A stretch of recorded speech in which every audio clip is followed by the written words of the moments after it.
اعوذ باللہ من الشیطان الرجیم بسم اللہ الرحمن الرحیم۔ ویورز السلام علیکم۔ ویورز میں ہوں آپ کا میزبان سید احمد سمیع اور آپ دیکھ رہے ہیں سید احمد سمیع یوٹیوب چینل راولپنڈی اسلام آباد سے۔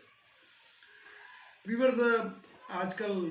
جو موضوع چل رہا ہے وہ یہی چل رہا ہے تحریک عدم اعتماد۔ تو تحریک عدم اعتماد کا سب سے پہلے میں آپ کو یہ بتاؤں کہ میں نے اپنے ایک ویلاگ کے اندر کہا تھا کہ 22 کروڑ عوام کو ان لوگوں نے یرغمال بنایا ہوا ہے۔ اب میں آج آپ کو یہ بتاتا ہوں اور میرے پاس بڑی اینتھیٹک قسم کی خبر ہے، اور اگر کوئی شخص یہ کہے کہ جناب یہ غلط ہے تو وہ بے شک مجھے عدالت میں لے جائے۔ بات یہ ہے کہ امریکی سفیر یہ جو ابھی کچھ دن پہلے نامزد ہوا ہے، اس سے پہلے پاکستان میں امریکہ کے ناظم الامور کام کر رہی تھی جو خاتون تھی۔ خان کی حکومت گرانے کے لیے یورپ، امریکہ سے لے کے پاکستان کے اندر جو بیوروکریٹس ہیں، جن کی فیملیز کے جن کے بچوں کی ڈیول نیشنلٹیاں ہیں، یہ بھی انوالو ہیں۔ 50 ارب روپے 50 ارب میں بتا رہا ہوں کہ 50 ارب روپے کی ایک خطیر رقم جو پاکستان کے اندر جو یورپین سفیر ہیں اور جو امریکہ کے ناظم الامور تھے، انہوں نے سیاستدانوں میں تقسیم کی ہے، اور اس کے اندر سب سے زیادہ جو پیسے ملے ہیں وہ ایک ایسے شخص کو ملے ہیں۔ آپ لوگ سمجھدار ہیں، سمجھ سکتے ہیں، میں نام نہیں لے سکتا کیونکہ آج باقاعدہ اس چیز کے اوپر ایک بات ہوئی ہے کہ وہ پاکستان کی ایک دینی جماعت کا سربراہ ہے۔ اس نے 2 ارب روپے کی پہلی قسط وصول کر لی ہے،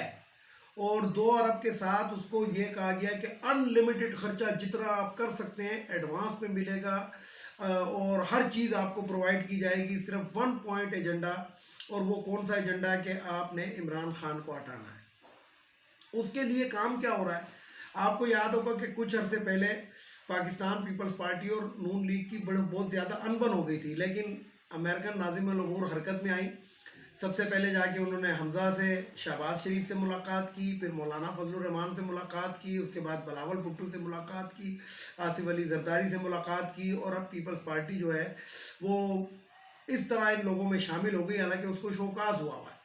لیکن انہوں نے اپنے تمام وہ چیزیں جو تھیں وہ بلائے طاق رکھ کے وہ 1 پوائنٹ ایجنڈا کیا ہے، کیونکہ ان کو بہرحال پیسہ نظر آ رہا ہے، اور پیسہ اس ٹائم جو ہے پاکستان کے اندر ایسے بہایا جا رہا ہے، یہ غیر ملکی سفراء بہا رہے ہیں کہ آپ ان کو سوچ نہیں سکتے۔ تو جو پہلی قسط جس کی میں نے لی، میں نے اس شخص کا نام لے لیا، بس میں اتنا ہی کہوں گا کہ دین فروش ہے گا، ساری زندگی اس نے دین کا لبادہ اوڑھا ہے اور اپنے آپ کو دینی وہ کہتا ہے، لیکن اب میں اس کے لیے بھی ایک خبر یہ دے رہا ہوں کہ سارے نکل جائیں گے پھنس، بچہ جو برا تم ہی جاؤ گے۔ تو آپ لوگ سمجھدار ہیں، آپ لوگ اندازہ لگا سکتے ہیں۔ عمران خان نے اپنی پارٹی کے اوپر کافی حد تک قابو پا لیا ہے، جو اس کے جو سلپ ہو رہے تھے لوگ ان کے اوپر کافی حد تک قابو پا لیا ہے، اور کچھ جو عمران خان نے جلسے جلوس کیے ہیں اس کی وجہ سے ذرا سی جسے کہتے ہیں کہ چل تھل اپنے لوگوں میں مچ گئی ہے کہ استاد یہ تو واقعی اس کی تو مقبولیت میں کوئی کمی نہیں ہے، بلکہ گراف اوپر کی طرف جا رہا ہے، کیونکہ مہنگائی سے ہٹ کے عوام کے پاس جو ایجنڈا پہنچا ہے وہ یہ پہنچا ہے ایبسلیوٹلی ناٹ والا، کہ امریکہ کو اگر کسی نے آنکھیں دکھائی ہیں تو پاکستان کی تاریخ کا پہلا وزیر اعظم ہے جس نے آنکھیں دکھائی ہیں امریکہ کو۔ اس سے پہلے جو پاکستان کا سب سے پہلا وزیر اعظم تھا جس کا نام تھا لیاقت علی خان صاحب، وہ بھی روس کی فلائٹ چھوڑ کے امریکہ کی فلائٹ پہ بیٹھ گئے تھے۔ یہ تاریخ ہے ہماری۔ تو بات یہ ہے کہ عوام کو بیوقوف ہمارے سیاستدان کیسے بنا رہے ہیں۔ اب یہ جو اربوں روپے کا خرچہ ہوگا، بسیں، گاڑیاں، ٹرانسپورٹ، بریانیاں، چاول، یہ وہ جو چلے گا اسلام آباد کے اندر، یہ کہاں سے چلے گا؟ یہ لوگ تو اپنے جیب سے 1 روپیہ بھی نہیں خرچ کرتے، بیرونی ایجنڈے پہ کار فرما ہے، اور بیرونی ایجنڈا صرف وہ ہوگا کہ عمران خان کو ہٹائیں کسی بھی طرح، نہیں تو اس نے پورے یورپ کو اور پورے امریکہ کو ایسی کی تیسی کر دینی اور تیس نیس کر دینا ہے، کیونکہ پہلی دفعہ یونائٹڈ نیشن کے اندر اس شخص کی وجہ سے اور اربوں کو جو اس نے ساتھ ملایا ہے اس کی وجہ سے یونائٹڈ نیشن میں اسلاموفوبیا کے خلاف دن مقرر کر دیا گیا ہے کہ وہ دن جو ہے اس کے علامت کے طور پہ منایا جائے۔ تو یہ بہت بڑی، ویسے میں آپ کو ایک بات بتاؤں کہ اگر ہم لوگ اخلاقیات کی بہت بات کرتے ہیں، اخلاقی سطح پر اگر آپ دیکھیں تو عمران خان کامیاب ہو چکا ہے۔ اخلاقی سطح کون سی ہوتی ہے؟ اگر کسی میں اخلاق ہے۔ کاف لیگ کو ابھی بڑے شکوے شکایتیں شروع ہو گئیں۔ اگر یہ شکوے شکایتیں میں یہاں پہ ذکر کروں گا ڈاکٹر فہمیدہ مرزا کا، کہ ڈاکٹر فہمیدہ مرزا یہ جی ڈی اے کی رکن ہے، انہوں نے ایک بڑی پیاری بات کی تھی۔ ایک اخبار نویس نے جب ان سے بار بار پوچھا، انہوں نے کہا کہ جن کو تکلیفیں یہ 4 مہینے پہلے تکلیف کیوں نہیں تھی، یہ 4 مہینے بعد ایک دم کیوں تکلیف ہوئی ہے؟ جب عمران خان کے خلاف تحریک عدم اعتماد آئی تو ان کو اپنی وہ یاد آ گئی ہیں، ان کو اپنی تکلیفیں یاد آ گئی ہیں۔ اور میں آپ کو بتاؤں کہ چودھریوں نے اس ٹائم یہ بڑا گیم کھیلا ہے۔ ویسے یہ پرویز مشرف کے ساتھ بھی گیم کھیل گئے تھے، لیکن اس ٹائم انہوں نے بڑا گیم کھیلا۔ یہ وہی لوگ ہیں چودھری وغیرہ، چودھری پرویز الہی وغیرہ کے، جو کہتے تھے کہ ہم مشرف کو 10 دفعہ بھی وردی میں صدر الیکٹ کرا دیں گے، لیکن آج پرویز مشرف صاحب کے سال میں یہ ان کو پوچھتے تک نہیں ہیں۔ قبر میں اس کے پیر لٹکے ہوئے چودھری شجاعت کے، شکل دیکھیں کہ آپ کو کہ اب گیا،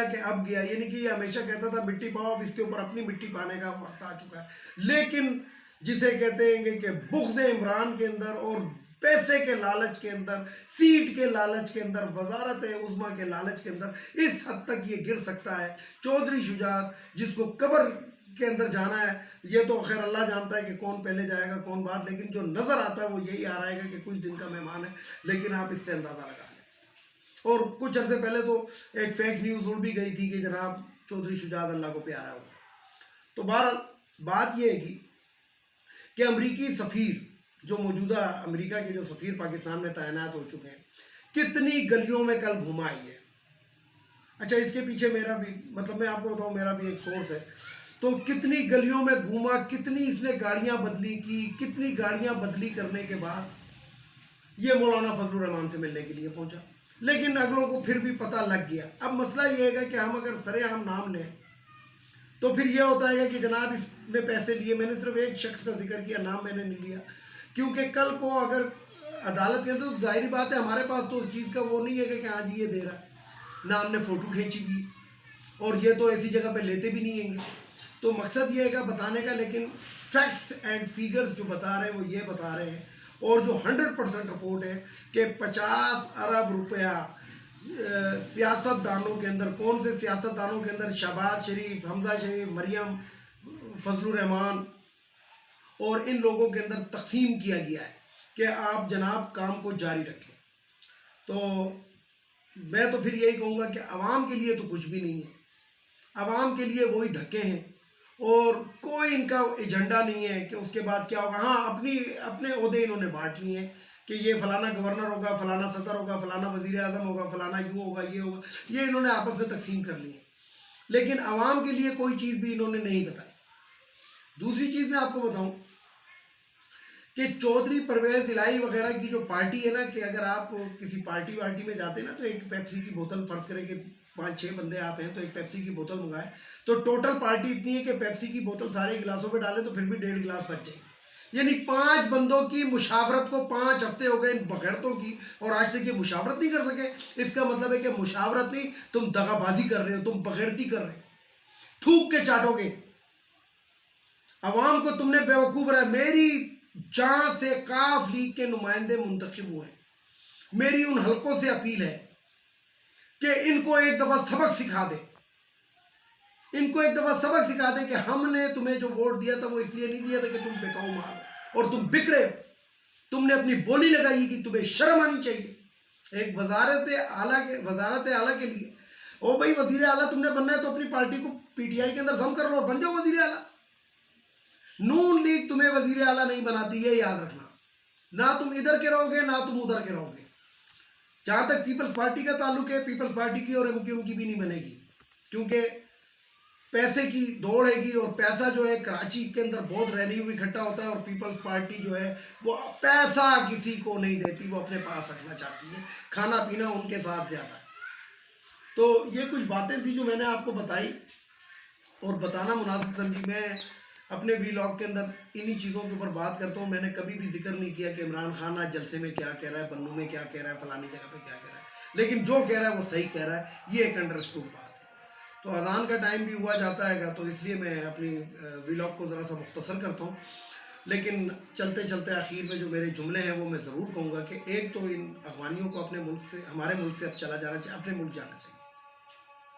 خواتین کی مخصوص نشستیں ختم ہونی چاہیے، بھگوڑوں کو واپس آنا چاہیے، بھلے وہ اسحاق ڈار ہے، بھلے وہ آئے، ابھی ان کو جمہوریت کا اتنا وہ آ رہا ہے، آئے نظر عدالتوں میں آ کے سامنا کریں۔ اور سب سے آخر میں کہوں گا ہماری معزز عدلیہ، ہماری معزز عدلیہ کے پاس اب بڑا زبردست موقع آیا ہوا ہے، ہر چیز ان کے ساتھ ہے، اور ساتھ میں ہمارے آرمی چیف کے پاس بھی موقع آیا ہوا ہے، ہر چیز آپ لوگوں کے ساتھ ہے، آپ کی ایجنسیاں آپ کو رپورٹیں کر رہی ہیں۔ اس ٹائم آپ لوگوں نے اگر کرنا ہے تو ملک اور قوم کے لیے کرنا ہے، ساری زندگی اپنے لیے تو کرتے ہی رہے۔ تو میری یہ اپیل ہے کہ چیف جسٹس آف پاکستان سے کہ جب آپ نے ایک کرپٹ اپنے